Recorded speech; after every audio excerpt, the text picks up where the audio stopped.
Ahí les debería avisar a todos que se está grabando, Ujú. ¿sí? Sí. Ya, perfecto. Bien, Cristian, toda tuya la palabra. Muy bien, muchas gracias, Gonzalo.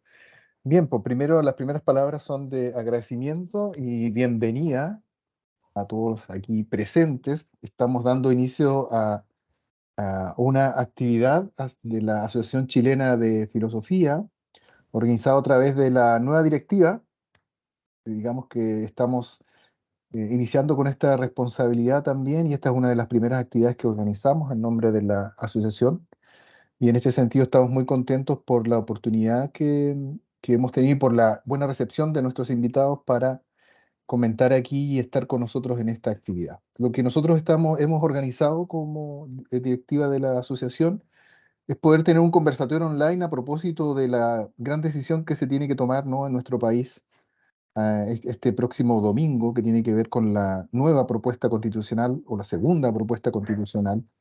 Y en este sentido nosotros creemos que también es un deber nuestro como académicos, como personas, ¿cierto? Que nos dedicamos a la filosofía, tener la palabra para decir algo respecto a este proceso y para poder pensar juntos también lo que eso significa y qué consecuencias, digamos, pueda tener para la convivencia nacional uno u otro resultado, ¿no?, que se pueda obtener de este proceso.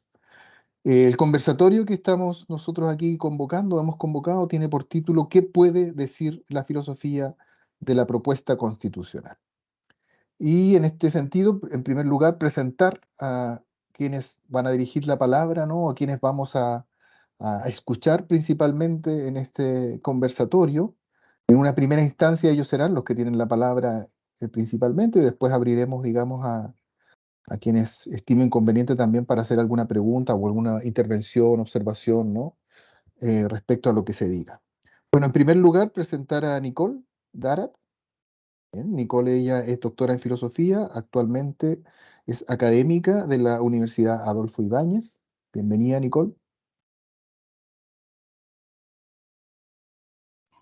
Muchas gracias, disculpa, estaba muteada. Gracias por la invitación, contenta de estar acá conversando con ustedes hoy día.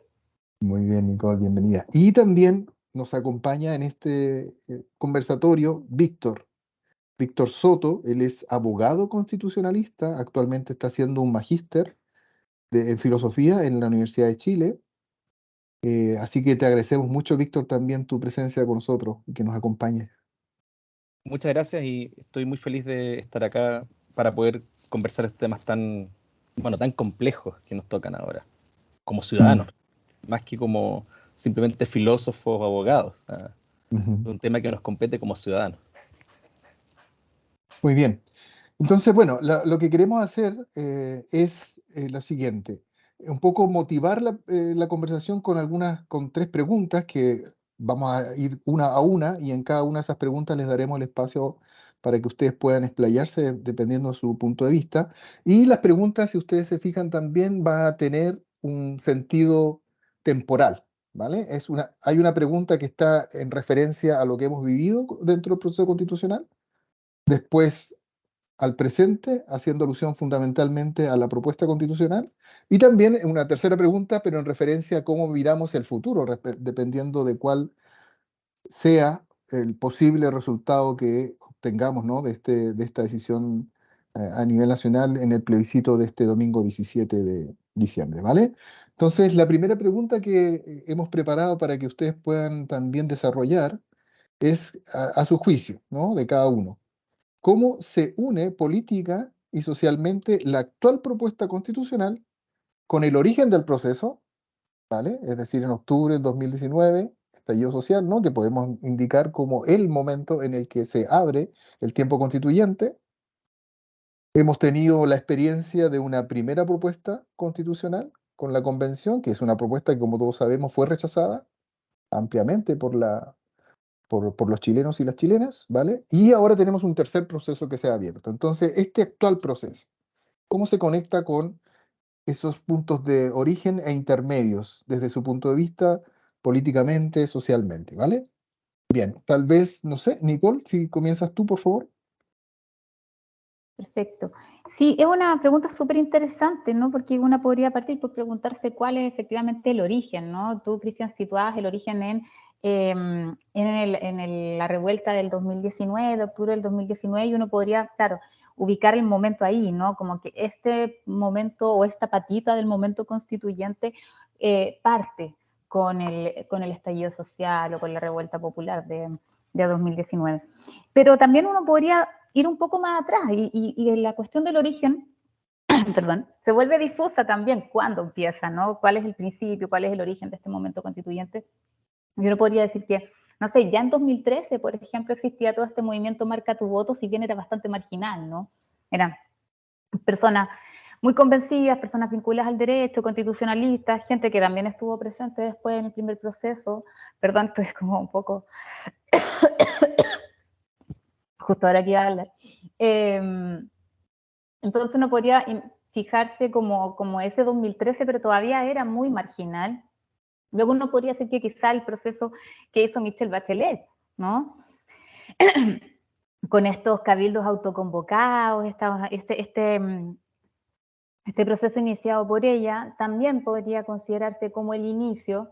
Ella entrega al momento de salir de su mandato, entrega esta propuesta, pero finalmente queda dormida cuando asume Piñera, ¿no?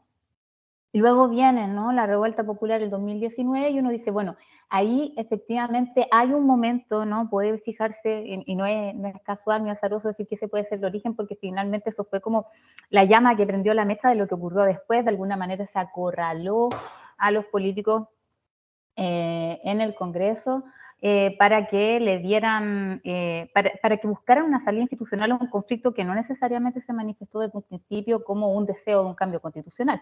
Convengamos en eso, ¿no? O sea, la revuelta popular fue en muchos sentidos un estallido, fue una emergencia de un montón de demandas, no todas muy coordinadas entre sí, ni necesariamente susceptibles de ser como factorizadas o aglomeradas en demandas específicas, ¿no? Eso también es lo interesante y lo complejo de la revuelta popular del 2019. Recordemos que esa revuelta popular, claro, uno podría decir parte del momento del salto de los torniquetes, y en ese sentido uno podría pensar que responde más bien a una especie de programa político que venía de los secundarios, y que finalmente, y eso es lo curioso, que los movimientos sociales que habían tenido cierto protagonismo en los años anteriores llegaron después, ¿no? Se dice las federaciones universitarias llegaron después, digamos, los grupos de trabajadores, ni hablar, digamos, o movimientos que habían sido muy fuertes en años anteriores como No Más FP, también llegaron después, ¿no? Entonces, era difícil traducir el estallido social en las demandas que más o menos conocíamos y que teníamos más o menos ubicadas en el mapa de las demandas sociales existentes. Uno podría decir que fue finalmente cuando los grupos organizados que tienen más experiencia en tomar la voz de alguna manera, en darle cierta, no sé, producir cierto relato de la ocupación del espacio público, fueron los que dijeron, el nombre de esto es una asamblea constituyente. En algún punto, ¿no?, en las marchas del 2019 empezamos a escuchar eso de que se necesita de forma urgente una asamblea constituyente, pero no estaba en el principio, ¿no? Entonces, por ahí también se produjo cierta desazón de ciertos grupos más radicalizados diciendo que finalmente era un invento de la clase política. Yo tengo mis diferencias con esa tesis porque no necesariamente fue el Congreso el que inventó esa demanda, pero sí fue un nombre que le pusieron los grupos que tenían más experiencia, más organización. Digamos, el famoso acuerdo de noviembre fue la salida, ¿no?, institucional a un conflicto político que estaba completamente desbordado en ese punto, ¿no? Fue una salida institucional y en ese sentido tiene las luces y sombras que pueden tener las salidas institucionales a los conflictos sociales. Entonces, ahí yo veo más o menos cómo se conecta con el origen. ¿Cómo se conecta eso con el proceso anterior? Bueno, ahí más o menos es la salida institucional, ¿no? La salida institucional del conflicto generado en octubre del 2019 con sus luces y sombras. Hay quienes fueron súper recelosos respecto de que esta fuera la salida institucional, que fue una salida institucional por arriba, que fue un acuerdo que se dio entre gallos y medianoche, ¿no? O sea, hay mucho residuo ahí entre lo que estaba en la calle y la salida institucional, me parece que eso es inevitable. No por ello estoy desdeñando la crítica, pero digo, las traducciones institucionales siempre dejan sus residuos, ¿no? Y luego tenemos el proceso actual, que no es, en muchos sentidos, no es medible o no es comparable con el proceso anterior, porque son súper distintos y uno podría decir, nace un poco desde la desconfianza respecto de lo que había ocurrido con el proceso anterior, ¿no? O sea, pensemos que nace de un nuevo acuerdo en el Congreso y parte de unos mínimos que fijan, ¿no?, los partidos políticos, ¿no?, parte de un acuerdo de los partidos políticos para fijar unos mínimos, y luego una comisión de expertos. Y finalmente una votación y elección de, ya no me acuerdo cómo se llaman, no, ya no son convencionales constituyentes, no me acuerdo qué nombre tienen, comisionados, no me acuerdo. Consejeros. Consejero, ya, tienes razón, consejero. Y son estos consejeros entonces los que finalmente son elegidos por representación popular. En ese sentido uno puede decir, sí, es un proceso democrático, hay unos consejeros electos por representación popular. Pero un proceso súper distinto que yo diría, a ver, Claudia Heiss el otro día que la escuché en un seminario decía, bueno, ambos procesos, tanto el del 2021-2022 como el de ahora, nacen desde una desconfianza respecto de la clase política, pero que esta desconfianza se expresa de distintas maneras, ¿no?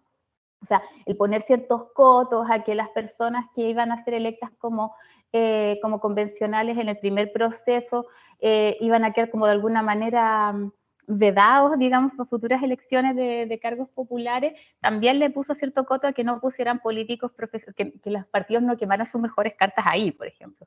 Si bien el Frente Amplio yo creo que sí lo hizo, pero el modelo o el diseño era un poco eso, ¿no? Y también se permitió, también era el momento, a propósito de la conexión con la revuelta, se permitió que hubiera mucha más flexibilidad para que entraran personas independientes.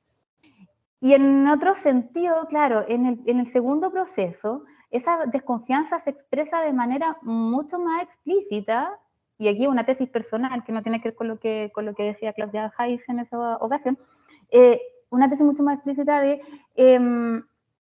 se ponen expertos, ¿no? O sea, se le pide a los partidos, igual son representantes de los partidos, pero que nombren expertos. Ahora, me parece que la izquierda y la centroizquierda se tomaron mucho más en serio que la idea de que fueran expertos, pues hicieron realmente la mayor parte de gente experta, súper experta. La derecha no tanto, pusieron bastante operadores políticos, pero sobre todo quizás la centroizquierda y la izquierda se lo tomó muy en serio el que fueran expertos en base también o en parte también a lo que había sido la experiencia del rechazo del 4 de septiembre del 2022. Entonces, sí, están conectados, responden un poco a los intentos de la política representativa, de hacerle frente, ¿no?, a la revuelta popular de octubre, con sus luces y sus sombras, ¿no? Un poco esa sería mi síntesis. Muy bien, muchas gracias, Nicole. Víctor, adelante, tienes la palabra. Bueno, yo creo que Nicole ha tocado muchos de los temas que yo quería tocar también. O sea, yo creo que estamos en una sintonía aquí, porque efectivamente esto tiene raíces, bueno, como tú mismo dijiste, Cristian, tiene raíces esto en la revuelta. Y por lo mismo, bueno, si la pregunta es cómo se conectan política y socialmente la propuesta actual y el actual proceso constituyente con el anterior, y además con ese origen que es la revuelta, creo que la forma de resumirlo, como en dos palabras o en dos conceptos, sería que básicamente este proceso constituyente representa o intenta representar tanto la reacción como la clausura frente a lo que ocurrió antes. O sea, para mí esas son las dos palabras claves, reacción y clausura. Ahora, ¿reacción a qué y clausura de qué? Esa es la pregunta que hay que hacerse. Primero, ya lo dijeron ustedes dos, hay que pensar esto en conexión con la revuelta. La revuelta es nuestro punto originario. Nicole igual mencionó que hay un proceso previo a la revuelta, y eso es cómo llegamos finalmente a decantar por la vía constituyente para solucionar un problema social súper grande. Pero la revuelta es como el gran hito, porque es lo que genera la ruptura respecto del consenso, podríamos decir, neoliberal que se había enseñoreado en nuestro país previamente, con sus grietas y sus críticas que existen desde el mismo momento en que se adoptó ese modelo, por supuesto, pero que nunca habían llegado a ser tan preponderantes o tan mayoritarias esas posturas críticas. Entonces, la revuelta fue un momento de apertura del presente y de apertura hacia el futuro. Y al mismo tiempo fue un momento de revisión del pasado. Es decir, se trató de romper también un poco con el pasado chileno, con la historia chilena. Es decir, hubo aquí una serie de cosas que estuvieron en entredicho. No sé si se acuerdan, o por lo menos yo recuerdo haber estado en conversatorios en esa época, donde se cuestionaba desde cuestiones como el Estado unitario, ¿ya? O sea, estamos hablando muy del pasado, muy del origen de la República Chilena, a cuestiones como el tratamiento que se le da a los pueblos originarios en Chile. Entonces hubo muchas cosas que empezaron a ser cuestionadas, la política portaliana. Por ahí, por ejemplo, un filósofo que ustedes deben conocer, Rodrigo Carmi, habla mucho de esto, del mito portaliano, de lo portaliano. Efectivamente, desde mi perspectiva jurídica, también yo noto en cómo se enseña, por ejemplo, el derecho en Chile, que el mito portaliano está súper vivo. Es decir, es algo que continuamente se está reinaugurando y refundando en la forma en que entendemos las instituciones políticas y jurídicas en nuestro país. Entonces, precisamente la revuelta fue tan impactante para muchos abogados y personeros y operadores políticos y personas que participan básicamente del mundo administrativo político, ¿ya? Porque ponía bajo cuestionamiento todas esas certezas que antes se habían sostenido, que antes se habían manifestado. Entonces, al mismo tiempo, creo que durante la revuelta hubo un ánimo utópico, festivo y violento, ¿ya? Tuvo las tres cosas. Es decir, no podemos tapar el sol con un dedo y decir, no, aquí no hubo violencia. No, hubo violencia, pero era una violencia contra el sistema, fue una violencia que por lo general además no fue contra las personas, excepto casos muy, muy particulares, y no se comparó obviamente con la violencia estatal, la violencia de la reacción estatal, que fue brutal, ¿ya? Y se nos ha olvidado que fue brutal. Y ahí muchos abogados, ahí en este caso de defensores de derechos humanos, por ejemplo, aparecieron y se jugaron en ese momento su reputación, su trabajo por defender a las personas que estaban siendo violentadas. Entonces, hay que recordarlo siempre porque la derecha, incluso parte de la centroizquierda, suelen olvidarlo.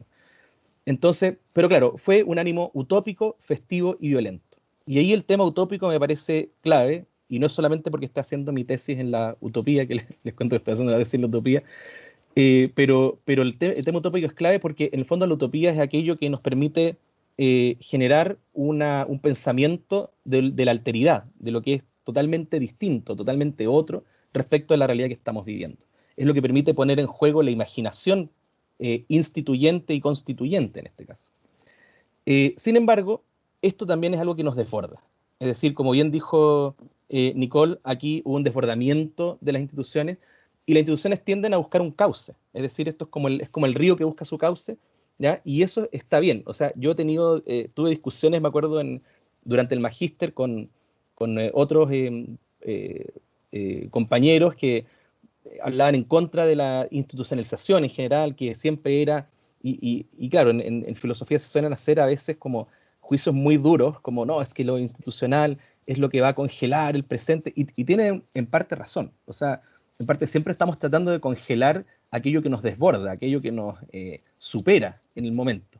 Pero desde mi punto de vista es un poco inevitable. Es decir, yo no veo una salida de la institucionalidad. En general, los movimientos políticos, sociales y qué sé yo, en algún momento tienen que buscar arraigo, tienen que transformarse en algo que tenga, no sé si una permanencia, pero por lo menos una continuidad en el tiempo.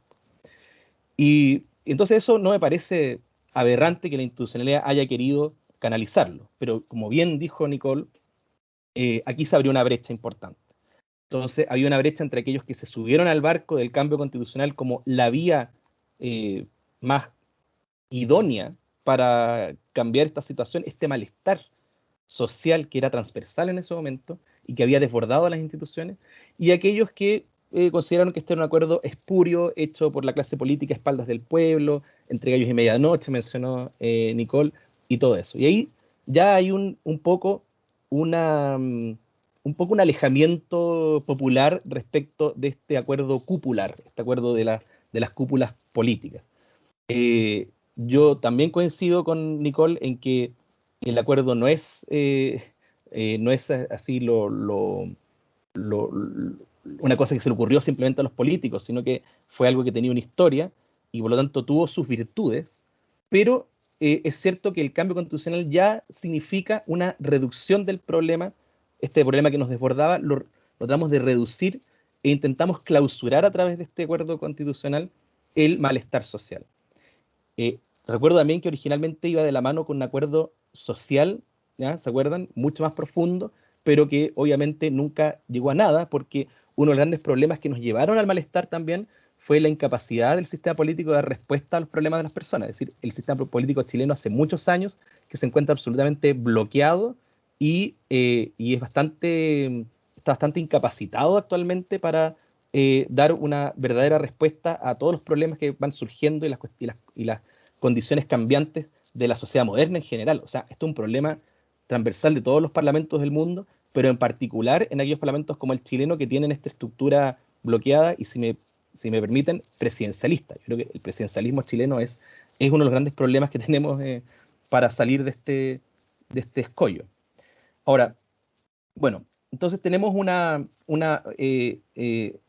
ya una brecha entonces con lo que se pedía en la calle, ya tenemos un reduccionismo de cierta forma y creo que eso también marcó lo que fue el proceso de la convención anterior.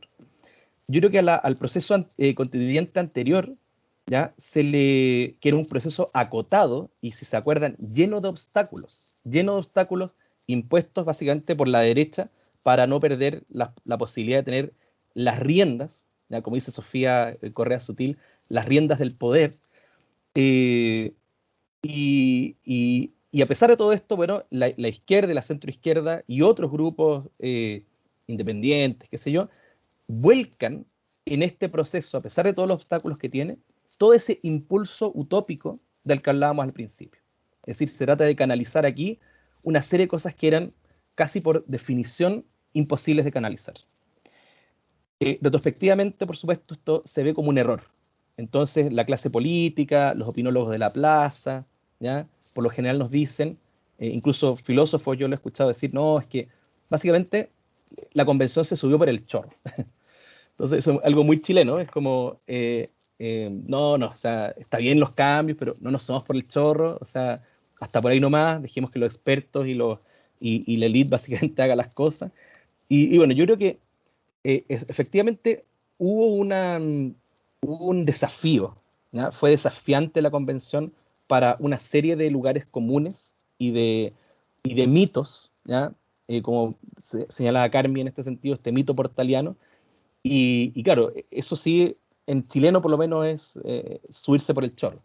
Pero en realidad lo que estaba tratando de hacer la convención era asumir una tarea que no le correspondía, ¿ya? Porque se había depositado en ella, desde el punto de vista de la izquierda, la suma de todas las esperanzas. Y desde el punto de vista de la derecha, la suma de todos los miedos. Entonces, si se dan cuenta, era una situación un poco imposible para la convención, era una especie de encrucijada, o catch-22, dirían los gringos, o sea, como una situación donde perdías por lado y lado, en el fondo. Y finalmente todos sabemos que se impuso obviamente la posición de las mayorías de ese momento, que ya no estaba, ese impulso utópico ya no estaba, después de una pandemia y de 3 años de propaganda también y de desafección, por qué no decirlo, ya no estaba no era lo más popular en ese momento y por eso obviamente fue rechazado. Con todo, debo señalar que el proceso fue democráticamente impecable, por lo menos desde el punto de vista del procedimiento, desde el punto de vista formal.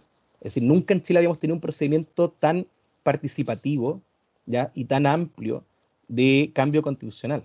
Lo más cercano a esto es lo que se hizo para la Constitución de 1828. O sea, imagínense la radicalidad y los tiempos que estamos manejando. O sea, estamos hablando de... Ese es como el famoso tiempo ahora de Benjamin. Es decir, estamos como resucitando a los muertos de la revolución conservadora de 1830. Ahora, sin embargo, hubo problema, o sea, si bien fue virtuoso como procedimiento, hubo un problema en cuanto a proceso, ¿ya? Y aquí quedó totalmente aislada la convención políticamente de los partidos políticos, básicamente, y también quedó aislada socialmente, ¿ya? No tenía conexión realmente con lo popular, y ahí uno podría también hacer un análisis desde el punto de vista como del diseño constitucional. A mí me interesa este tema porque me dedico un poco a la investigación constitucional. Uno podría decir que también hay un error en el diseño quizás de los procesos constituyentes. Ya no basta con elegir representantes, quizás habría sido preferible combinar el sistema de Bachelet de cabildos autoconvocados con el sistema representativo. Entonces, bueno, pero la cosa es que estuvo divorciado tanto de lo social como de lo político. Y eso deriva en su soledad absoluta y en el rechazo del 4 de septiembre. Ahora, el nuevo Víctor, proceso, ¿sí? para que podamos también, digamos, hacer una distribución, ¿no?, del tiempo, ¿te Ay, parece si perdón. pasamos un poco a la segunda pregunta o si quisiera cerrar este punto con Sí, lo alguna cierro. idea más? Y ya. Sí, una idea, un minuto. Si es, yo creo que este nuevo proceso, entonces, para cerrar la idea, el nuevo proceso, dijimos, era la reacción frente a todo ese impulso utópico, todas esas cosas y esperanzas que se depositaron en el anterior.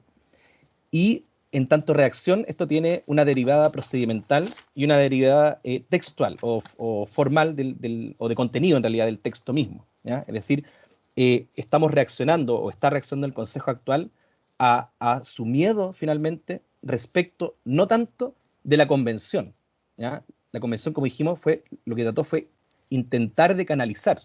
El miedo que se está tratando de conjurar es el miedo, el fantasma, diría Derrida, el fantasma de la revuelta. Esa es la reacción. Entonces, ya, reacción ante la revuelta, ante el impulso utópico de la revuelta, y clausura de qué? Clausura de esa apertura que se había dado en octubre del año 2019.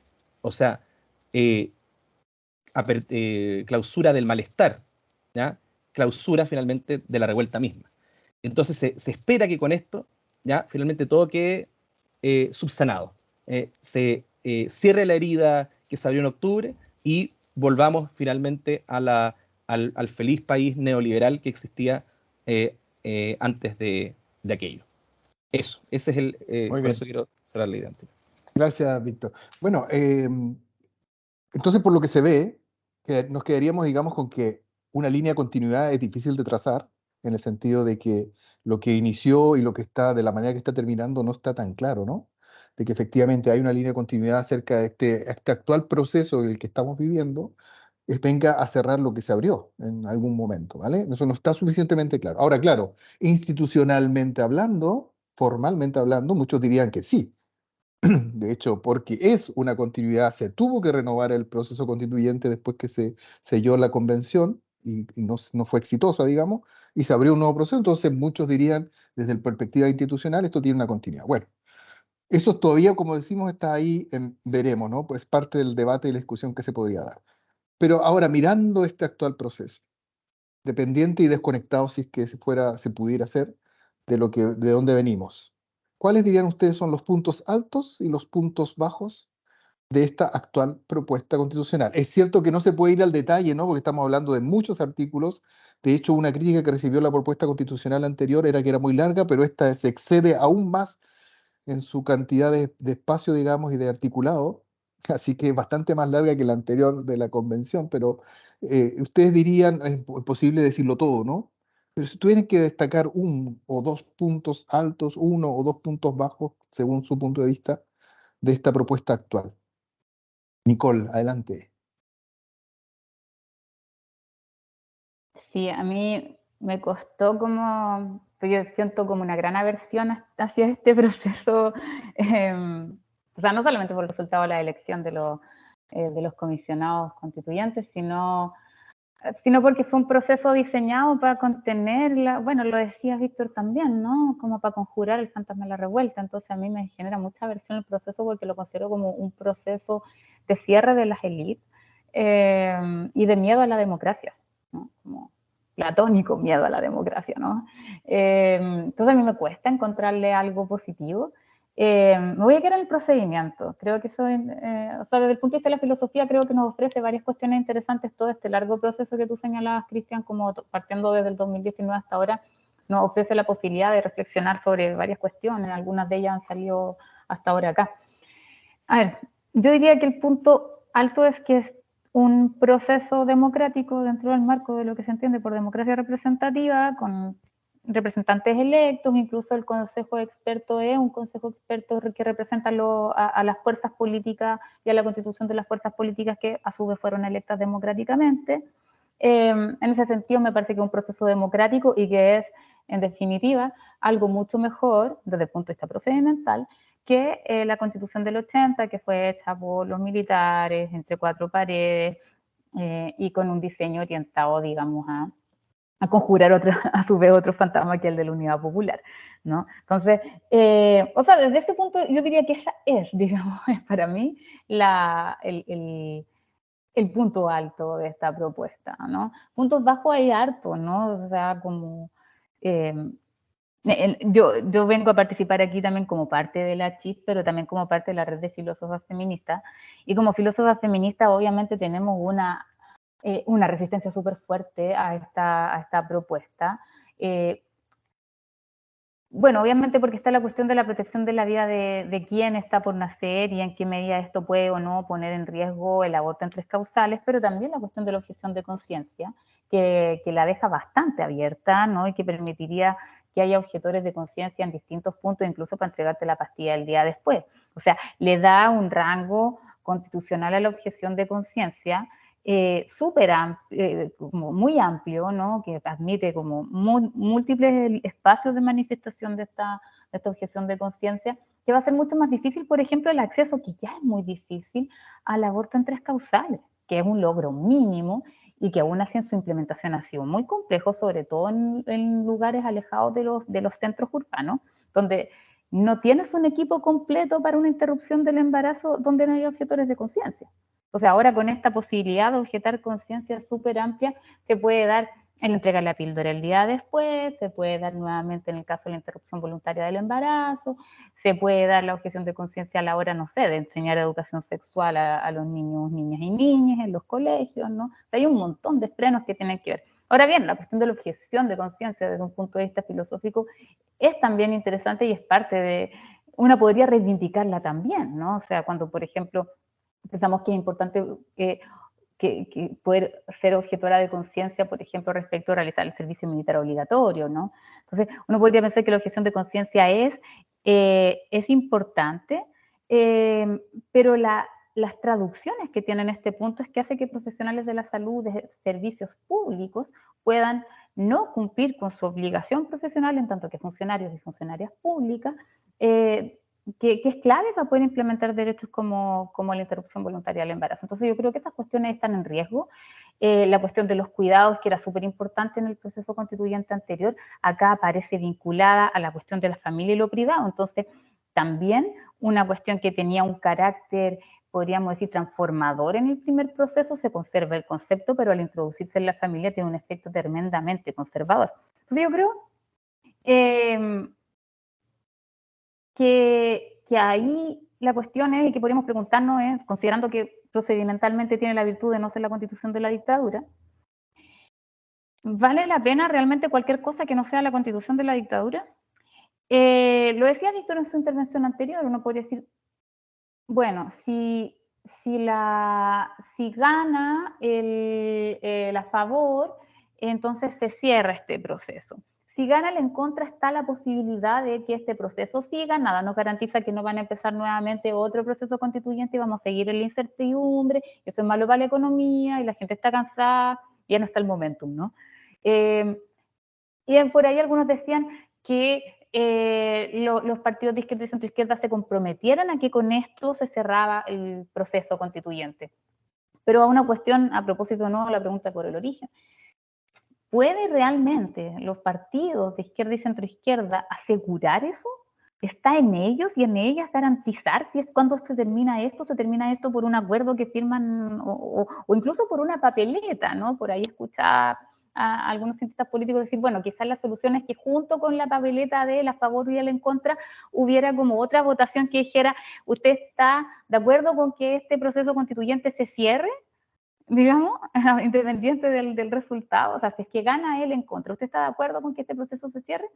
Incluso si eso se votara o si se plebiscitara, como se plebiscitó el plebiscito de si uno quería o no una nueva constitución, incluso si eso se plebiscitara, no se puede garantizar, ¿no? Porque finalmente lo que abrió esta patita del momento constituyente, o lo que radicalizó esta patita del momento constituyente, fue una revuelta popular con las lecturas, interpretaciones y traducciones que implicó el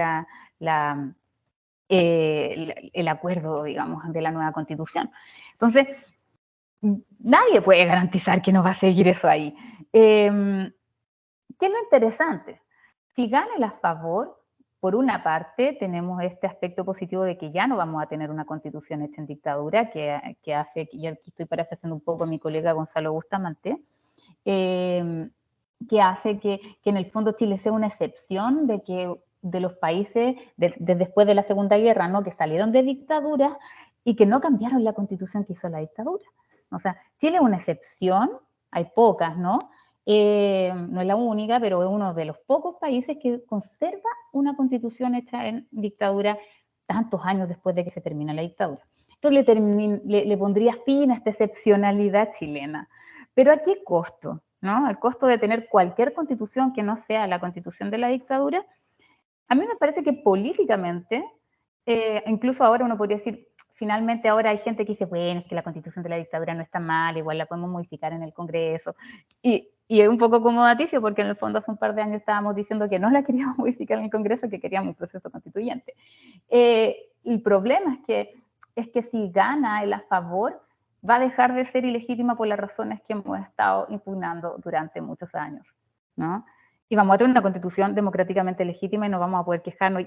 Y eso, desde el punto de vista como de la posibilidad futura de activar un nuevo proceso, a cuya no activación no pueden comprometerse los partidos políticos porque les excede, eso lo cerraría. O nos dejaría muy difícil, digamos, el entrar, ¿no? Porque la haría legítima desde el punto de vista del procedimiento. Entonces, mantener la ilegitimidad es la estrategia política de que gane el en contra, finalmente, ¿no? Mantener esa incomodidad es la única posibilidad de que en algún momento futuro, no sabemos cuándo ni cómo, en algún momento futuro eso se pueda cambiar, ¿no? Cuando estén las energías nuevamente. Por ahí yo pondría un poco cargado para un lado mi juicio, pero intenté hacer el ejercicio de encontrarle algo bueno. Muy bien, ese era el desafío, sí. Gracias, Nicole. Bien, Víctor, también te damos la palabra. Como te decía, bueno, a los dos, ¿no? Les recuerdo, ¿no? Para que podamos tener después la oportunidad de las demás presentes también, las personas presentes, decir algo, ¿no? Opinar o decir su visión, ser muy acotados en lo que hay que... Víctor, adelante. Ya, trataré de ser mucho más acotado. Ahora, la pregunta es difícil porque se pregunta por puntos altos y bajos de una propuesta constitucional, y lo constitucional no tiene un parámetro objetivo que uno pueda decir puntos altos y bajos per se, porque lo constitucional es político. Es decir, mire, les cuento una cosa, en derecho, por ejemplo, hasta más o menos los años 30, 40 del siglo pasado, todavía se hablaba de derecho político, no de derecho constitucional. Es decir, los profesores que se dedicaban a esto eran profesores de derecho político, porque así se entendía. En el fondo era cómo se traducía una determinada política en términos institucionales en el Estado. Eso era lo que se estudiaba bajo lo que actualmente conocemos como derecho constitucional. Entonces, establecer un parámetro objetivo de lo alto y de lo bajo, más allá de la respuesta procedimentalista que dio Nicole, que me parece muy, muy interesante, yo creo que no se puede hacer. Entonces, o digamos, yo, si me pongo desde la perspectiva republicana, o sea, no republicana en su más elevado sentido, sino que republicano del Partido Republicano, o podríamos decir el ala radical del partido, el gran partido transversal neoliberal actual, es que este es un punto muy alto. Y es muy alto porque justamente se establecen restricciones, ya se podría decir permanentes, o sea, se clausura de manera permanente esta odiosa cuestión de los derechos sociales, se limita el aborto, se limita la huelga, se establece la educación privada en la educación de manera más radical a como existe actualmente, se establece un sistema privado de salud más radical que el actual y se salvan las AFP que llevan varios años bajo cuestionamiento. Entonces, desde el punto de vista, desde la perspectiva de quienes están redactando esto, esos son puntos altísimos. Es decir, la conexión entre ideología y norma es perfecta, ¿ya? Hicieron realmente su trabajo en cuanto a todo esto. Hacen una reducción de impuestos. Bueno, aquí vienen los errores, porque también tiene errores.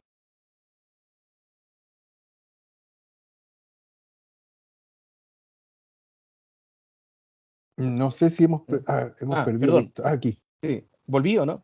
Es que Sí, yo ya. pensé que estoy con una conexión medio inestable. Mira, también hilvanan muy bien ideología y norma cuando establecen una rebaja en los impuestos y un sistema antirregulatorio como no se había visto en Chile nunca. Quizás del siglo XIX, digamos. Puede ser que en el siglo XIX hubiera habido más espacios desregulados que con esta constitución. Ahora, ahí también entran un poco los errores, porque también hay puntos bajos que incluso desde la perspectiva de ellos, o sea, de quienes defienden esta constitución, son claramente un problema y son problemas más técnicos, podríamos decir, aunque yo desconfío un poco de la idea de que existe como lo técnico totalmente separado de lo político. Pero es, por ejemplo, precisamente ahí donde ya ellos mismos encuentran sus propios escollos, es decir, establecen un sistema de, ya conocemos casi toda la norma, que elimina las contribuciones, ¿ya? Reduce por lo tanto los impuestos, pero deja por lo tanto un tremendo forado en cuanto a qué es lo que pueden hacer las municipalidades que dependen de esas contribuciones, de esos impuestos territoriales, en el futuro. Es decir, ahí o sea, se les encarga a las municipalidades una serie de cosas que luego no se van a poder llevar a cabo porque hay una disminución brutal en el tema de los impuestos territoriales. Al mismo tiempo, hay otras rebajas de impuestos que no se han señalado mucho en la opinión pública, como la posibilidad de deducir impuestos más allá de lo que dice la norma actual, que también implica una baja de impuestos, pero al mismo tiempo crece el Estado porque crean como 20 órganos nuevos. Esto es muy paradójico, o sea, no tiene sentido, ¿ya? Por último, si uno ve Milei, por ejemplo, en Argentina, él hasta ahora por lo menos ha sido consistente en reducción del Estado sin nuevas atribuciones. En cambio, en el discurso republicano del Partido Republicano chileno, se mezclan cosas que son totalmente incoherentes, es decir, eliminar impuestos, pero aumentar las atribuciones estatales. Muy raro. Y ahí, en su intención antirregulatoria, incluso llegan a aprobar unas normas tan burdas, tan mal escritas, que, como señalaron profesores de la Adolfo Ibáñez a propósito, podrían generar una desregulación tal que los narcos no puedan ser sometidos a proceso, ¿ya? A prisión, no puedan ser perseguidos penalmente, porque en el fondo hay una desconfianza en la propuesta actual respecto de los reglamentos y todas las sustancias psicotrópicas y todo esto se van renovando a través del reglamento. ¿Por qué? Porque una ley obviamente impediría que estuviéramos a la altura de la flexibilidad y de la maleabilidad que se requiere porque todos los años surgen sustancias nuevas.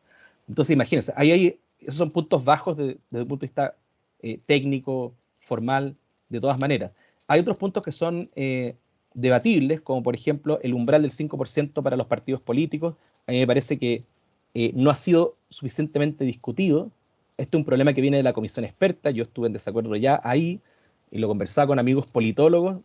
Aquí el problema del fraccionamiento político no se soluciona por secretaría, por eliminar a los partidos que no alcanzan el umbral del 5%. Es decir, si lo que se quiere es renovar la relación entre la política y la ciudadanía, esa no es la vía, ¿ya? Existen muchas otras vías para poder hacer esto, pero por lo general tienen que ver con cuestiones más políticas que institucionales. Es decir, bueno, todo esto, a mi juicio, habla de, en el fondo, claro, puntos altos desde el punto de vista de los ideólogos de la Constitución, pero puntos muy bajos desde mi perspectiva, por lo menos, de los que podemos ser críticos, y puntos bajos técnicos, se podría decir, respecto de lo que intenta hacer la Constitución y que finalmente no logra hacer. Y si podemos resumirlo esto en una crítica mayor, el gran punto bajo, en este sentido, podría ser, ¿ya?, que precisamente al ser una constitución que se la juega ideológicamente por un lado, ¿ya? Y lo mismo que se le criticó al anterior, deja en una posición muy crítica, muy compleja, a aquellos que se le oponen a la propuesta constitucional. Pero tampoco admite muchas vías alternativas de reforma, que es lo que sí tenía, por ejemplo, la propuesta constitucional anterior, que con los 4/7 de modificación podía ser mucho más fácilmente modificada. Entonces, repite de alguna manera el error de la propuesta anterior de jugársela excesivamente por un modelo ideológico, pero además lo hace de una manera reforzada, porque blinda la Constitución de posibles cambios, a diferencia de la Constitución anterior, que era una propuesta mucho más maleable y mucho más susceptible de ser reformada posteriormente, y por lo tanto permitía mucho más juego político que esta, que es mucho más rígida. Ese podría ser mi resumen del problema. Muchas gracias, Víctor. Bueno, claro, efectivamente tenemos aquí, hay que tener ciertos puntos de referencia para decir dónde están los puntos bajos y los puntos altos, ¿no? Eso es lo que un poco nos mostraba Víctor. Y en este sentido, si hay que tener un punto, si en otras constituciones no se habla, digamos, de constituciones, sino que de temas políticos o acuerdos políticos, yo creo que uno fundamental es que habilite la democracia. Cualquier texto sea, ¿no? Es que abra espacios democráticos y por tanto no lo cierre. No cierre diálogos ni procesos, digamos, que sean de algún tipo de debate o expresión de pluralismos. Porque si lo cierra con algún tipo de perspectiva o posición, entonces estás poniendo un documento que no habilita la democracia, sino que la cierra. Bueno, en ese sentido también uno podría decir, vale, había ahí un punto bajo desde el punto de vista de cómo esta propuesta en realidad está cerrando los debates y no los está abriendo. Pero bueno, esa es mi posición personal, digamos. Una última pregunta, y aquí, como es una pregunta de futuro y uno no puede ser adivino, va a ser una pregunta más acotada todavía, ¿vale? Unos 3 minutitos por cada uno. Solamente decir, ¿qué piensan ustedes? ¿Qué va a suceder o qué sucedería en caso de ganar algunas de las posibilidades, ¿no? De la favor o de contra, los escenarios que se podrían abrir en nuestro país dependiendo del resultado que se dé este día domingo. Como digo, es difícil saber qué sucederá en el futuro, nadie tiene la posibilidad de leer ese futuro, pero tal vez alguna idea, ¿no? Que sugiera cómo lo visualizan ustedes. 3 minutitos, ¿vale? Por cada uno para que podamos abrir la conversación con los demás. Sí, a ver, muy breve. Si ganaran a favor, bueno, algo que ya se sabe, va a haber que hacerle modificaciones por los problemas técnicos, parte de los cuales Víctor ya mencionaba, o sea, va a haber que entrar en un proceso como de modificaciones y reestructuraciones rápidamente. Políticamente me parece que veríamos como harto triunfalismo por parte de la derecha más, digamos, más radical, el Partido Republicano. Creo que también se reacomodaría bastante la derecha, ¿no? Yo creo que veríamos hartos acomodos entre los republicanos, entre UDI y RN, que se irían moviendo más hacia republicanos, otros que se separarían. Yo creo que veríamos como un proceso ahí de reacomodación en términos de partidos políticos. Obviamente sería un golpe súper bajo para el gobierno actual. En términos ya de política de calle, digamos, creo que a las personas más convencidas, a las que todavía les queda energía, resistirían, ¿no? Presentarían una resistencia en el corto plazo. En el mediano plazo yo creo que esa masa de gente que resistiría los efectos de este cambio podría crecer sobre todo con la cuestión de la baja de las contribuciones, de la misma cuestión de que se pueda concesionar el acceso a las playas, ¿no? Creo que eso a mediano plazo empezaría a ir encontrando resistencias más cotidianas, ¿no? Porque igual es difícil que uno vaya percibiendo de manera tan inmediata los efectos cotidianos, ¿no? de un cambio constitucional. Yo creo que a mediano plazo se empezarían a sentir esos efectos y empezaría a ir generando resistencias más extendidas. Si gana el en contra, bueno, creo que va a ser un alivio en parte para las izquierdas, pero también un momento de repliegue y reflexión, a ver qué hacemos con este resultado, ¿no? Vamos a seguir instando por un proceso constituyente, creo que también va a haber como pugnas internas en los partidos de izquierda y centroizquierda respecto de quienes quieren empujar inmediatamente otro tipo de proceso constituyente y quienes no. Desde el punto de vista de los movimientos sociales, creo que nos va a venir como un alivio de no tener ese marco, pero también un momento de reflexión y repliegue para tratar de pensar en qué momento político realmente estamos viviendo. Estamos viviendo un momento político de disolución total, donde vamos a rechazar cualquier cosa que se nos ponga enfrente, o realmente la gente recapacitó y no quiere un cambio al estilo ideológico de los republicanos. También viene un momento de reflexión y de pensar más o menos cuál es el horizonte de acción política que se nos viene. Muy bien, muchas gracias, Nicole. Víctor, tus 3 Bueno, minutitos. mi diagnóstico es muy parecido.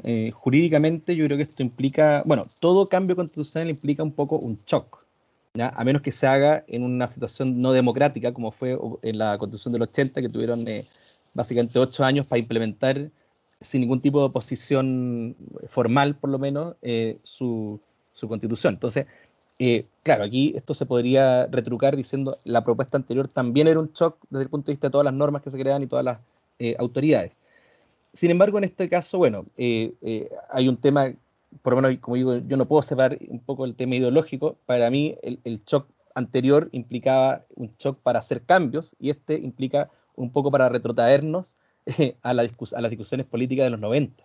Desde el punto de vista del derecho, eso es muy heavy, porque en el fondo lo que estaba diciendo antes es como hemos avanzado en la política de la regulación, por ejemplo, y vamos a volver a discusiones que había el año 93, en términos de si podemos o no regular a las entidades privatizadas. Entonces, eso claramente es un shock jurídico distinto del que era crear instituciones nuevas que iban iban a tener atribuciones nuevas para solucionar los problemas sociales.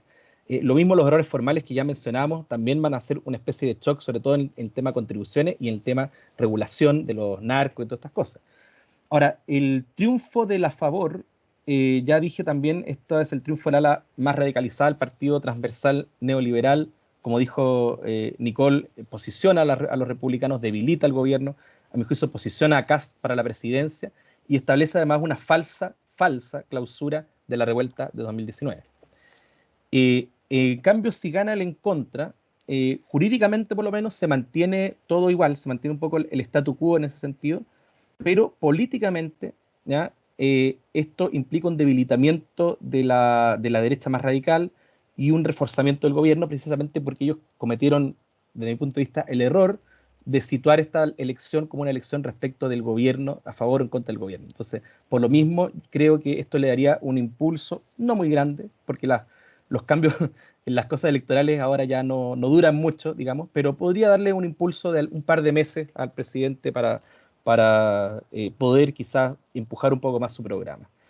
Ahora, ¿qué significa en términos generales? Y aquí con esto termino, para el pueblo, ¿ya? Para cada uno de nosotros, para la ciudadanía. Creo que por mucho que la élite rechace esta idea, el en contra implica mantener una leve apertura del cambio constitucional y político que se había abierto en la revuelta del año 2019 y que no ha tenido hasta ahora un cauce, ¿ya? Por supuesto, quizás eso no va a significar un proceso constituyente tal como los que hemos vivido ahora, pero ojo, un profesor estadounidense, Bruce Ackerman, decía, los cambios constitucionales, cuando hay cambios radicales, ya las discusiones constitucionales pueden durar hasta 20 años. Entonces, ustedes llevan, si es que partimos con el Marca C, llevamos 10. Si es que partimos con la revuelta, llevamos 4 solamente. Entonces, ojo que todavía hay espacio y eso, como bien decía Nicole, nadie puede cerrarlo por secretaría, sino que es algo que siempre depende finalmente de la deliberación, de lo que hagan los movimientos sociales, las personas. Eso.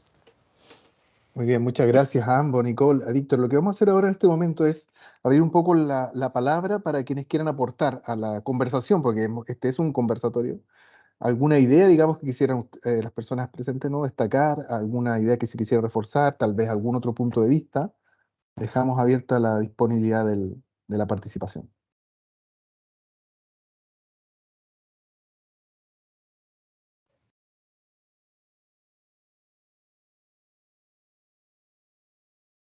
Sí, yo quiero... perdón, Gonzalo, si quieres hablas tú. Dale, Lore, después hablo yo. Ya. No, solamente quizás en algunas cosas como debatir y en otras cosas, ¿cómo decirlo? Apoyar algunos argumentos en el cual estoy de acuerdo y en otros no mucho.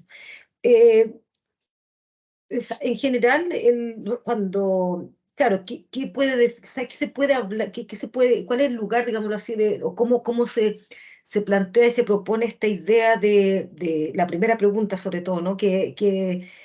cuáles son los orígenes, cómo se gesta esto. A mí me ha provocado un poquito de, no sé, como una cierta incomodidad, porque en cierta medida a propósito de la utopía, hubo una utopización de la revuelta.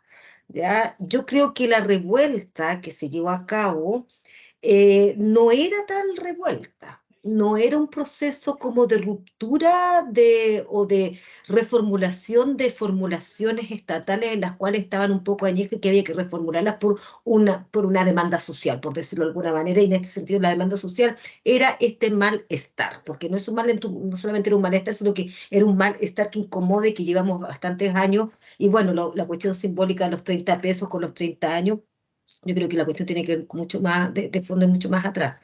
Pero bueno, casi como con mitos fundacionales, no viene mucho al caso decir eso, pero sí yo creo que el tema de la revuelta fundamentalmente fue un proceso, a mi modo de ver, que ahora que uno ya lo está mirando con un poco más de perspectiva, fue la legitimación del individualismo y la privatización de los intereses privados.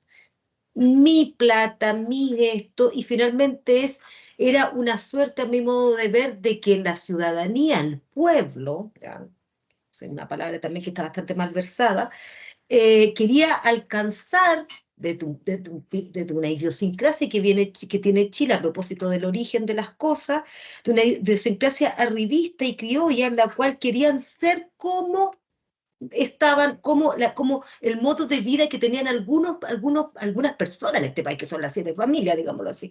¿Ya? Entonces, yo creo que la demanda fue más bien legitimar y no reestructurar. ¿Ya?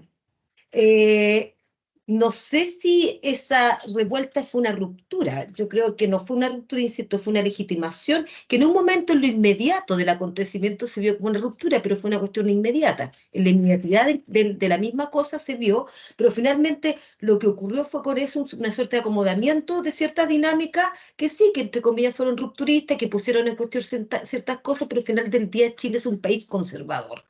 ¿Y cómo se demostró el conservadurismo? Cuando precisamente se trató de hacer una constitución, digámoslo así, en la cual por primera vez por vía, digamos, que hubo una constitución, ¿cómo se llama?, de una democracia participativa y no representativa, y en ese proceso de participación que efectivamente, claro, tuvo bastantes errores porque finalmente mucha gente no era de expertos, y está bien porque la experticia no necesariamente garantiza un conocimiento, un saber de las cosas. ¿Cómo se llama? Lo que yo veo ahí, que claro, que ciertas propuestas que fueron bastante radicales para el idiosincrasia chilena provocó un miedo. Y no solamente un miedo a la derecha, un miedo que finalmente la derecha generó las condiciones subjetivas porque ha hecho un trabajo de joyería, para que se creara en los modos subjetivos y las cogniciones de las personas este miedo de que me van a quitar lo mío. ¿Ya? Entonces se sigue legitimando este cierto individualismo que no apela a una cuestión social, como podría uno pensar en la historia de las revueltas que tienen que ver con estos cambios radicales. Eso por un lado.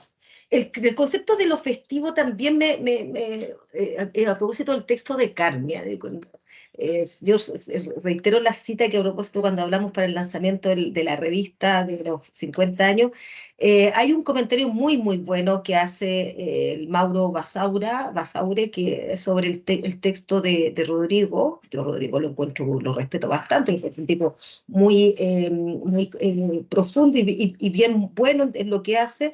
Pero claro, también aparece esta utopía de esta festividad, de como la fiesta laupé, la fiesta de esto, que entrañamos esa cuestión carnavalesca cuando nunca había eso. Yo creo que el tema de la ruptura, fundamentalmente en términos de si había una revuelta como acontecimiento aquí en la historia de Chile, en estos últimos 50 años fue la cuestión del golpe. En términos de acontecimiento negativo, digámoslo así.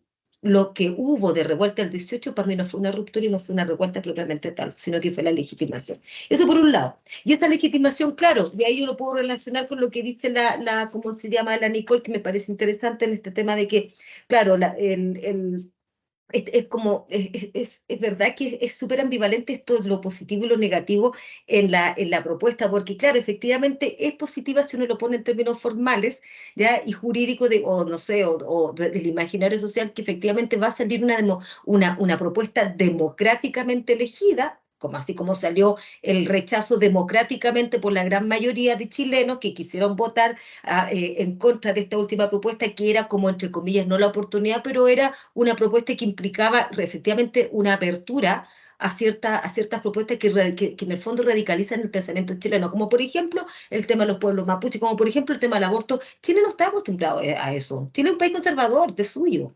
Entonces no le interesan esos cambios y prefieren el plato más conocido. Entonces, esta idea de una propuesta que es una que en el fondo es como entrampamiento, porque efectivamente hay una democracia, porque va a ser por vía democrática y por lo tanto se legitima y van a tener discurso de la derecha para decir, bueno, esto salió democráticamente porque los chilenos y las chilenas quieren eso. Creo que me parece súper interesante mantener esta idea de la ilegitimidad, ¿ya? Porque finalmente con estos procesos de democratización, claro, lo que se está legitimando o lo que se quiere ilegitimar, pensando en los conceptos y las categorías, es demonizar, digámoslo así, o demonizar este tema de la revuelta o este tema de las protestas, como tú bien dices, que me interesó mucho ese tema que trabaja Víctor. Entonces, no sé, hay ciertas cosas que yo concuerdo, pero otras cosas que también me provocan no sé si estoy tan de acuerdo con que hay un antes y un después de la revuelta. Yo creo que quizás, capaz que la revuelta haya sido precisamente un proceso de legitimación, digámoslo así, de este modelo neoliberal que se estaba mirando como delegitimado y que creó las condiciones para que la derecha se apoyara en esos discursos y más encima endemoniara, digámoslo así, al gobierno de Boris, cuando todos sabemos que las constituciones y las cartas magnas no tienen que ver con los gobiernos de turno. Pero ha hecho un ejercicio tan bueno que dice, bueno, y ponen ahí, anoche veía la campaña electoral, me parecía impresionante, o sea, el trabajo que están haciendo y va a capturar, digámoslo así, las miradas de la gente. Yo creo que va a ganar, o sea, el escenario futuro no lo veo bastante incierto porque a veces uno pensaba, sí, Chile despertó, vamos por una línea, pero en realidad Chile nos pega unas cachetadas, los chilenos siempre con baldes de agua, de que no sabemos si efectivamente a lo mejor si sale el rechazo va a venir una nueva revuelta que efectivamente sea real, o el acomodamiento valga la redundancia, a acomodarnos con nuestros bolsillos y en nuestras zonas de confort. Eso. Muchas Ahora, gracias, el tema de los cabildos, y ahí termino. Yo nunca me convencí con los cabildos y las propuestas de Michelle Bachelet, ¿ah? O sea, cabildo era una cosa bien, o sea, los cabildos ni siquiera se llevaron muy bien a cabo en la época de los cabildos, digámoslo así. Y además que nunca fueron autoconvocados, porque, ojo, los cabildos lo que funcionaba era que en cada comuna, en cada junta de vecinos, se discutía cosas, supuestamente salía un representante y ese representante supuestamente era la voz de cada cabildo de la junta de vecinos, pero no llegaban al Congreso como discurso legítimo, digámoslo así. Entonces, finalmente, ¿de qué servían los cabildos si finalmente esas voces de la ciudad que llamamos los cabildos no eran representativas como voz porque finalmente si hay una autoconvocada y una representatividad de una voz que llega finalmente al Congreso, nunca se llevó a cabo, entonces también fue una pillería la Bachelet. Eso. Bueno, gracias, Lorena. Gonzalo, ¿tú querías decir algo? Sí, muy breve. En realidad son más que comentario una pregunta que le quería hacer a Nicole y a Víctor. Dos preguntas en realidad. Una, hay una sensación de que estamos en un escenario de alguna manera que es un win-win, ¿no? Para la derecha o mundo conservador, como quieran llamarle, ¿cierto? Que tiene que ver con que proponen una nueva constitución, esta se plebiscita y en el caso de ganar, bueno, ganan ellos digamos, con su propuesta, pero en el caso de perder nos quedamos con la de la dictadura, ¿no? Entonces no hay mucho donde pierda ese mundo. Y por lo tanto estaríamos con una especie de momento hiperconservador ahora, ¿cierto? En la sociedad chilena, ¿cierto? En esta cosa media pendular. Y la pregunta es si ustedes están de acuerdo con esa idea de que en el fondo estamos en un momento en que no hay movimiento, ¿no? Estamos en un win-win del mundo conservador de derecha y por lo tanto puede dar un poco lo mismo que suceda en la elección, o hay gente que pretende votar, digamos, así, digamos, que no voy a ser parte de este proceso porque no lo voy a legitimar, porque de alguna manera estamos en un momento hiperconservador, da lo mismo que postura gane el próximo domingo. Y la pregunta es finalmente, a pesar de este momento, que lo podemos calificar de esa manera, ¿Ha habido algún cambio que ustedes crean que haya en la sociedad chilena en este proceso, digamos? ¿O finalmente llegamos a un statu quo ultra conservador, donde finalmente no hay posibilidad de cambio y la sociedad chilena en realidad, un poco siguiendo la tesis de Lore, ¿cierto? Quizás desde el estallido social siempre ha sido conservador y ahora de alguna manera se visualiza aún más ese momento conservador que ya estaba incluso en el estallido. Esa es un poco la pregunta, no sé si se entiende del todo. Y la otra pregunta que me gustaría dejarles también es, em, ¿qué pasa un poco también con el mundo más progresista, si ustedes quieren? Que de alguna manera, ¿cierto? Es, creo yo, más o menos evidente cómo ha perdido, ¿cierto? Lo que se denomina, ¿cierto? Esta batalla cultural, ¿no? Es decir, hay todo un discurso desde la derecha que al parecer sí tiene las herramientas de llegar de alguna manera a las personas eh, con el voto obligatorio que tuvimos en la elección anterior, nos demuestra que la idea cuando teníamos votaciones, ¿cierto?, voluntarias, el mundo progresista estaba muy cómodo, digamos, con ese sistema, ¿no? Al parecer le venía bien el voto voluntario porque finalmente, a pesar de que incluso el mundo progresista apelaba justamente al voto obligatorio, ¿no? Pero ahí algo pasó de que cuando votó todo Chile, digamos, todas las personas que podían votar por obligación, apareció el mundo rural, digamos, con mucha fuerza. Apareció, digamos, otros grupos sociales que no eran los que estaban votando, y fue evidente, al menos me parece, que el mundo progresista no tenía ni idea de estos mundos, digamos. Y de alguna manera, ¿cierto? El triunfo que ha tenido últimamente la derecha en términos de elecciones tiene que ver también con esa desconexión profunda que tiene el mundo progresista con Chile, básicamente, ¿no? Y que no es capaz de, por ejemplo, eh, eh, posicionarse en temáticas como podría ser, qué sé yo, conceptos como patriotismo, ¿no? Que completamente un concepto ganado desde la lógica y el relato de la derecha, que hace mucho sentido a las personas, pero que el mundo progresista tiene como esta mirada como digamos, muy desde arriba, de mirar ciertos conceptos como que apelan a cierta ignorancia o a ciertos posicionamientos ideológicos que la gente no se da cuenta, en fin, cosas como esas, y no es capaz de alguna manera de encontrar sintonía, por ejemplo, en ese tipo es un ejemplo, ¿no? Pensando que Allende mismo habla de patriotismo, ¿no? O sea, la izquierda, si ustedes quieren más sesentera, claro, tiene ocupaba ese lenguaje, pero de un momento a otro, ¿cierto? Lo adquiere la derecha o el mundo más conservador y en una posición medio elitista, como que el mundo progresista lo ve con desdén y genera esa desconexión con muchos, digamos, una gran parte de la población chilena. Entonces, la pregunta es doble, un poco, ¿cómo ven el momento hoy si un win-win absolutamente, si no hay nada que se haya modificado, que haya aprendido la sociedad chilena en este proceso que llevamos hasta ahora? Por un lado, y la otra es bueno, ¿qué pasa con el mundo progresista y cuáles son sus errores también, ¿no? En todo su mea culpa. O sea, una pregunta que se ha hecho, pero quizás me gustaría escucharlo a ustedes. Sí, yo también quisiera aprovechar, digamos, solo para agregar un punto, como más bien como comentario o pregunta, es respecto a una visión mía que, no, que tal vez no se ha tratado tanto aquí, Gonzalo un poco lo atisba. ¿Cuál es la autocrítica desde el punto de vista de ustedes de los grupos de progresistas o de izquierda? Mi impresión es que después de que se ganó, se perdió, digamos, en la convención, surgió una especie de pataleta, ¿no? De la izquierda progresista, mira, nos llevamos la plata para la casa, o jueguen ustedes porque yo esta cancha ya no juego porque ustedes la han arruinado, qué sé yo. Un poco el picado, ¿no? Por decirlo vulgarmente. Entonces creo que ahí también eso generó finalmente decir, bueno, no votemos, esto ya está viciado, qué sé yo, y genera el escenario que hoy ya tenemos donde hay una uniformidad, ¿no?, de criterios para la propuesta constitucional, que vienen de un grupo de un sector que ganó No sé si en buena lid, ustedes dicen que no es en buena lid, yo también coincido que no tan en buena lid, pero finalmente es la lid, así se juega la política. La política se juega modificando imaginarios a través de intervenciones narrativas.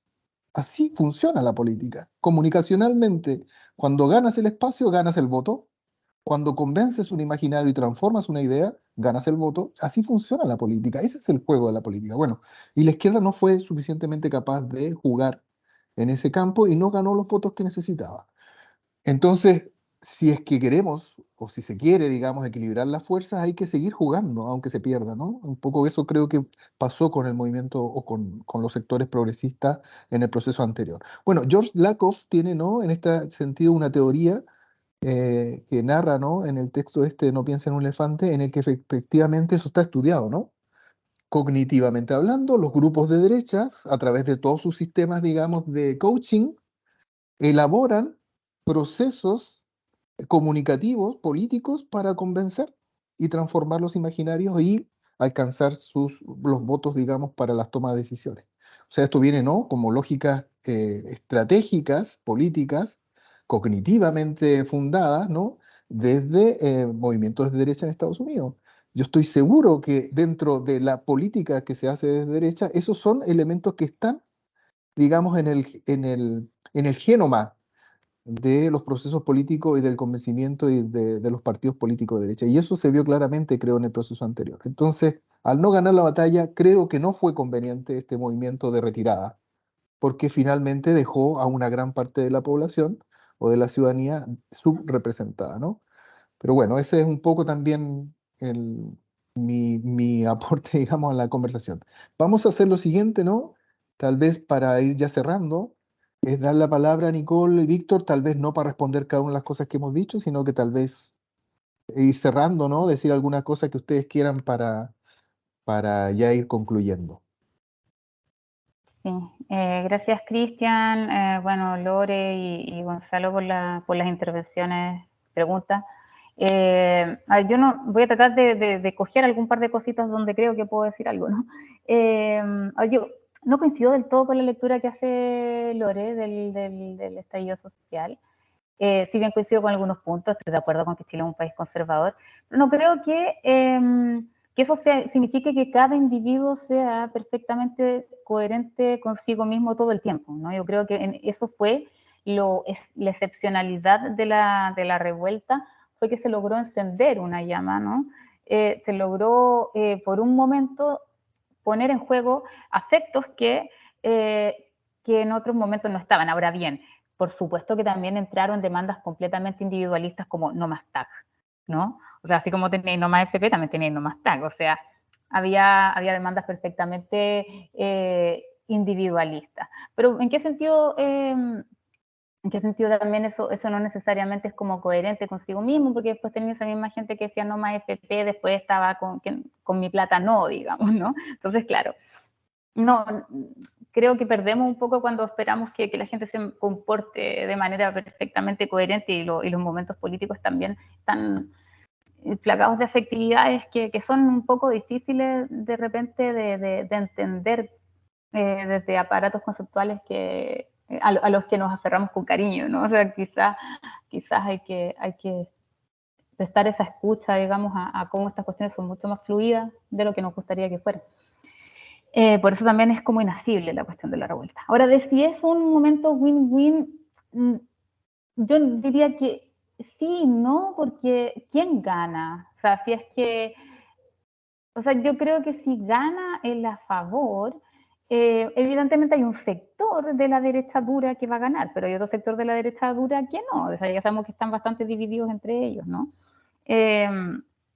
O sea, en ese sentido, claro, hay un sector de la derecha dura, pero durísima, digamos, que no se va a sentir tan ganadora con esta cuestión. Pero claro, en estricto rigor sí ganaría la mayor parte de la derecha dura, tendría ganadora de si gana el a favor. Si gana el en contra, no sé si sean tan ganadores solo esta derecha súper dura que ama la constitución de la dictadura, porque en el fondo igual sería un fracaso para el Partido Republicano. O sea, si gana el en contra, es un fracaso para el Partido Republicano, es un hecho, digamos. y los debilita en términos electorales, ¿no? Si bien probablemente puedan rápidamente como reconstruirse diciendo que en el fondo su objetivo siempre fue conservar la Constitución del 80 y por eso hicieron un texto tan malo, no sé, pero también eso generaría un montón de, no sé si eso podrían decirlo, digamos, públicamente, porque en el fondo generaría un montón de rochas de que en el fondo jugaron con plata pública, porque este proceso fue súper caro también, para hacer un montaje, digamos. No creo que argumenten por ahí. Si no van a argumentar por ahí, entonces sí es un fracaso para la derecha dura reconvertida en constituyente, ¿no? Entonces igual por ahí yo diría eso. Lo otro, y ahí con esto cerro como mi cherry picking, como le dicen, sobre la autocrítica de la izquierda. Yo creo que se ha dado autocrítica en distintos niveles, ¿no? O sea, hay una, yo diría como que fue más heterocrítica que autocrítica en un principio, que fue lo primero que pasó con cierta izquierda más tradicional, que inmediatamente le echaron la culpa a los nuevos movimientos sociales por, o a lo que llamaron política de la identidad por el fracaso del plebiscito del 4 de septiembre, ¿no? La culpa era de las feministas, de las disidencias sexuales y de los pueblos originarios, que metieron estas cuestiones cuando en realidad lo que había que asegurar eran los derechos sociales, y que metieron estas cuestiones y es culpa de ellos porque en el fondo se asustó a la gente, ¿no? Entonces, al día siguiente, el día 5, o no, el mismo día 4 por la noche, ya nos estaban echando la culpa a las feministas y a las disidencias sexuales del fracaso. Eso yo diría que es como la heterocrítica. Había autocrítica dependiendo un poco del lugar que ocuparon y del lugar que ocupan en el espectro político de la izquierda. Alguna gente dice, sí, pucha, se nos pasó la mano. Por otro lado, también hay reconocimiento de varios exconvencionales que dicen, pucha, en el fondo los partidos nos dejaron súper solos porque los partidos no tenían realmente ningún proyecto político con la convención, era como ganar y no había ningún proyecto político, ninguna línea, no tenían ni idea, los partidos políticos no tenían ni idea qué es lo que estaban haciendo los convencionales ni qué es lo que se jugaba ahí. Entonces, igual ahí también hay una crítica respecto de faltó realmente un proyecto y una estrategia más sólida por parte de los partidos de izquierda. Y había crítica en eso, ¿no? Quizás faltó más dialogar con la derecha, ¿no? Pero también la estructura del proceso hacía difícil que se dialogara con la derecha. Ayer escuchaba a Domingo Lovera diciendo esta cuestión, que en el fondo el proceso anterior hacía súper difícil que se negociara con la derecha porque los tiempos eran súper acotados y por el quórum que tenía era mucho más rápido para la izquierda y centroizquierda negociar con los movimientos sociales que negociar con la derecha, porque iban a alcanzar probablemente acuerdos más rápidos y tenían los 2/3, ¿no? O sea, tenían más de 2/3. Entonces, ahí ha habido críticas y autocríticas respecto de cómo se procedió, debimos negociar más, debimos escuchar más a la derecha, debimos buscar negociar, pero también está esta cuestión, estábamos súper apretados con el tiempo, también está esta crítica, pucha, no salimos tanto a los territorios a socializar la propuesta, nos cerramos mucho, pero de nuevo, uno podría decir, estaban súper apretados los tiempos, yo creo que eso fue un gran error, y que algunos han hecho la autocrítica en este punto, fue no socializar suficientemente la propuesta en los territorios. O sea, la convención, además de que tuvieron que luchar contra las fake news, por la cuestión de avanzar rápido y de llegar con un texto para el plazo que les habían puesto, no tuvieron mucha oportunidad de socializarlo. Uno puede decir, ya, pero fue un proceso súper participativo, que lo decía Víctor, en su diseño era súper participativo, pero, y esto de nuevo, datos que le escuché a la Claudia Heiss el otro día, la gente que participó en el proceso de Bachelet, que tampoco le compré mucho olores a ese proceso, pero bueno, existió, el proceso de Bachelet, la Convención 1 y la Convención 2, la gente que participó, la gente, digamos, de a pie, que participó, 200.000 personas, aprox en los 3 procesos. Probablemente no la misma, pero hay un grupo de 200.000 personas que se motivan con estas cosas y no cambió mucho la cantidad de gente que participó. Y Claudia Heiss lo decía con datos de que ella participó de la Secretaría de Participación, digamos, que se armó por parte de las universidades para este último proceso. Entonces, había datos duros de que en el fondo nuestra ilusión de que la cuestión había sido súper participativa en la anterior también tiene que ver con nuestro propio romanticismo del proceso anterior y con nuestro propio duelo no resuelto. Al menos yo me declaro un poco en ese proceso de duelo respecto del proceso anterior. Pero también ahí hay algo de autoengaño en cómo fue eso. Por ahí cierro mi intervención. Muchas gracias. Bueno, Adelante, Víctor. yo quiero decir que efectivamente el proceso anterior fue muy participativo si lo comparamos con todos los procesos constituyentes que ha habido en Chile. En el fondo, claramente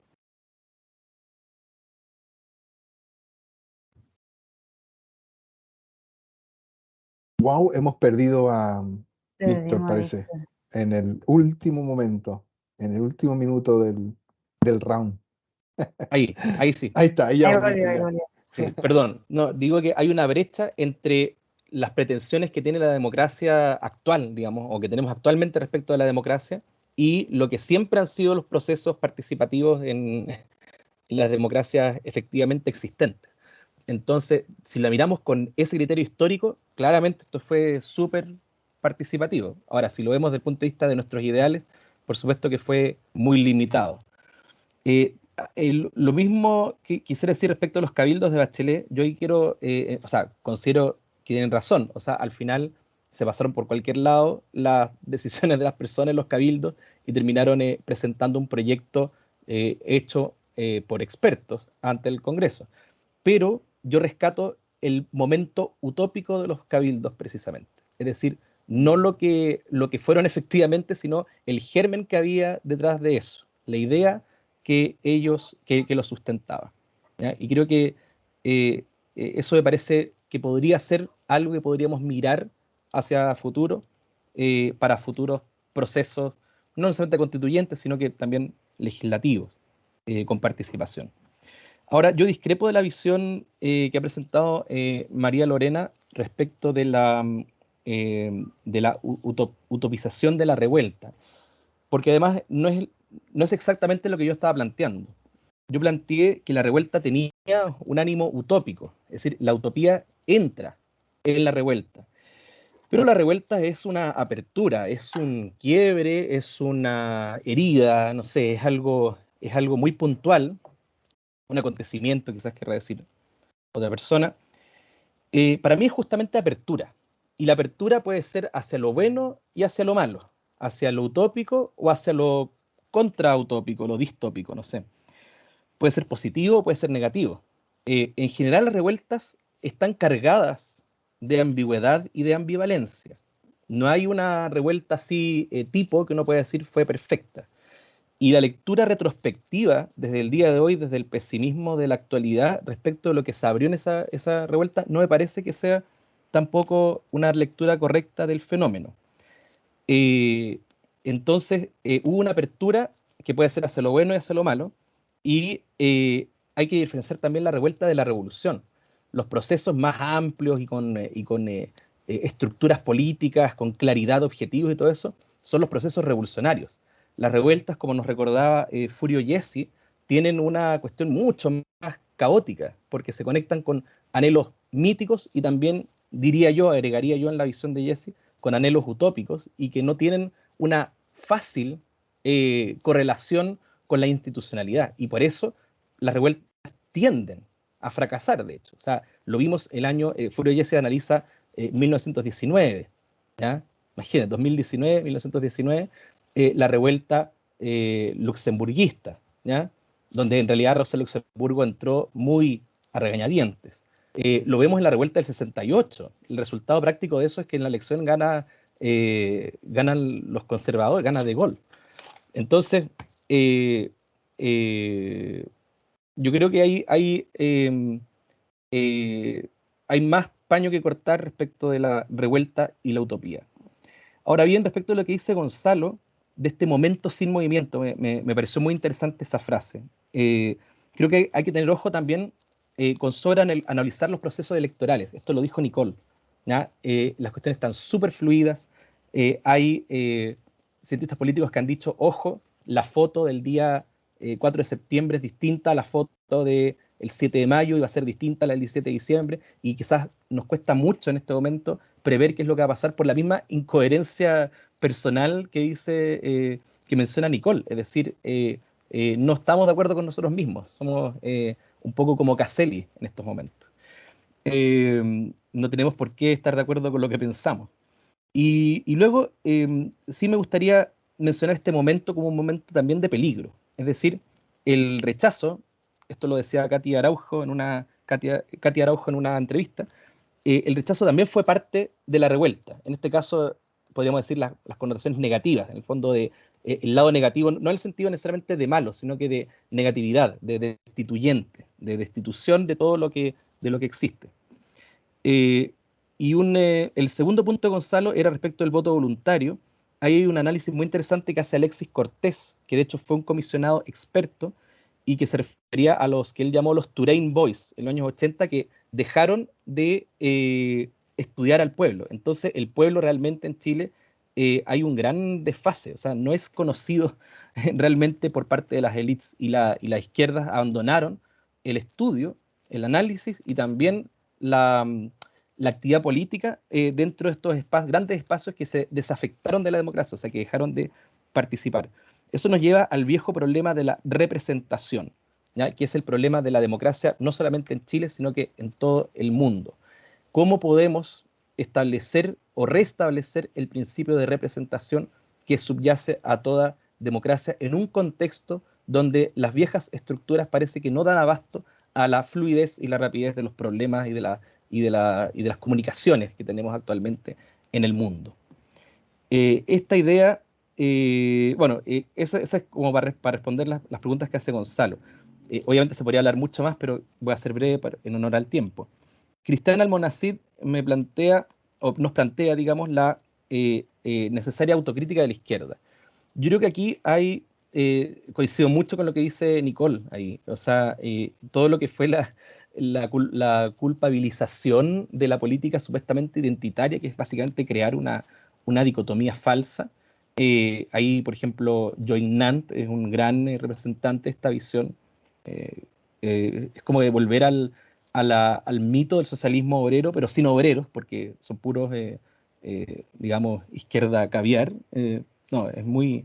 Pero bueno, yo creo que el gran problema aquí es que,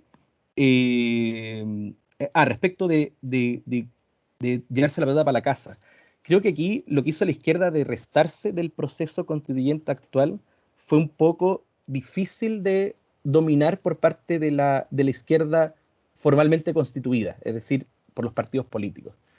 Precisamente estamos en un momento un poco ingobernable, ¿ya? La gente no quiso participar y no quiso participar. O sea, los partidos recomendaron sí participar, promovieron la participación, el gobierno se la jugaba en eso, de hecho, pero aún así la gente no quiso dar su voto en un gran porcentaje en esta elección. Entonces ahí algo nos dice eso de la ingobernabilidad actual y de la falta de conexión de la izquierda con sus bases. Y eso me parece que es la mayor autocrítica que falta en la izquierda. Es decir, si la democracia representativa actual se está basando sobre todo en lo que decía Cristian, de procesos básicamente de conexión emotiva y de generación de conceptos que se instalan, hegemonías que se instalan, pero sobre todo a través de medios de comunicación masivos, ¿ya? De redes sociales, y en el fondo muy mediados por el dinero, ¿ya? Entonces quiere decir que la izquierda tiene que hacer otras cosas para poder enfrentar desde abajo este problema. Tiene que hacer un trabajo de bases que no sé cómo es, porque yo la verdad siempre salen las bases, pero yo no sé realmente qué es lo que hay que hacer ahí, pero claramente no es lo que se está haciendo actualmente. Si el tema al final es vamos a vivir en una democracia propagandística, una democracia en el fondo donde cada elección es simplemente una cuestión de slogans y de ideas fuerza que impone la derecha, entonces difícilmente vamos a lograr algo. Hay que tratar de romper ese círculo. No sé cómo se hace, yo solo estoy diciendo que ese es el problema. Y eso sí, yo tendría mucho ojo con esencializar al pueblo chileno y esencializar como ciertos conceptos como patriotismo. O sea, precisamente la izquierda tiene que cuestionarlo. Yo creo que la cuestión es cómo llegamos a generar esa conciencia del cuestionamiento o de la crítica hacia el sistema. Y actualmente, claramente, los partidos políticos de izquierda no están haciendo ese trabajo para generar esa concientización, crítica, etc. Eso es mi postura respecto a eso. Muy bien, pues Gracias. entonces con esta última intervención damos por concluida nuestro conversatorio. Ha sido realmente nos hemos extendido un poquito de la programación inicial, pero bueno, lo importante es que se pudo decir muchas ideas muy interesantes. Creo que eso va a habilitar de algún modo a quienes después nos escuchen y nos puedan ver también algún tipo de visión respecto a lo que nosotros aquí estemos diciendo. Vamos a ver también qué es lo que sucede el 17, que es una fecha clave. Eso está por verse todavía, ¿no? Hay tendencias, digamos, para el en contra, según encuestas, pero sabemos que las encuestas se pueden equivocar. Entonces, estamos ahí en una incertidumbre que creo un poco marca también esta semana y lo que nos queda esta semana hasta el domingo, y vamos a estar muy atentos a ese proceso y qué es lo que continúe después. Me hizo mucho sentido, Víctor, lo que tú comentabas, ¿no? Que los procesos constitucionales son mucho más largos de los que mucha gente quisiera. Incluso aunque se sellara con algún tipo de afirmación de la propuesta, no significa que el proceso constituyente esté cerrado, necesariamente, porque los procesos sociopolíticos rompen también ese tipo de esquema, ¿no? O de camisas de fuerzas que de algún modo nosotros mismos nos podemos poner. Eso, Bien, eso. desde la Asociación Chilena de Filosofía le agradecemos a ambos, a Víctor Soto, a Nicole Darat, su presencia y su compañía con nosotros y su colaboración en esta actividad. Un cordial Muchas saludo gracias por la para todos invitación. y Muchas gracias. nos Gracias, volveremos a Muchas Nicole. reencontrar. gracias. Se pasaron, Felicitaciones, muchas muy gracias. bueno. Chao, chao. Gracias, Chao. gracias. Chao. Chao. Chao.